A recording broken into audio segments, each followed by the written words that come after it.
Alkaptonuria.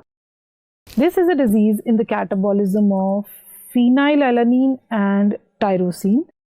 Okay, the enzyme deficient is homogentisate oxidase or homogentisate dioxygenase. This dioxygenase is new name of this enzyme. So this enzyme, when it is not working, then its substrate will accumulate, that is homogentisic acid.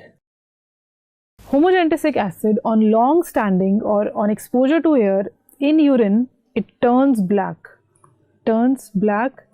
and urine of these patients turns black on exposure to air, right? In their armpits also, clothes turn black because in sweat also this homogentisic acid is coming, which on oxidation turns black, right? And gradually over years, homogentisic acid is getting accumulated in body, so it gets polymerized in body, leading to the formation of deposition of Alkapton bodies.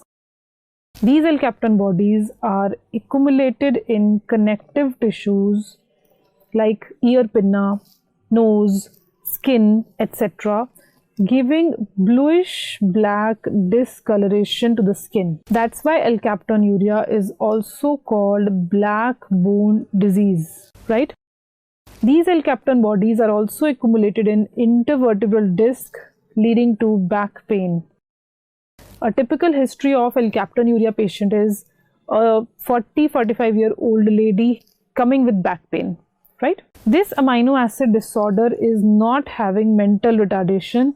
Usually, amino acid disorders have mental retardation like phenylketonuria, maple syrup urine disease, isovaleric acidemia, right?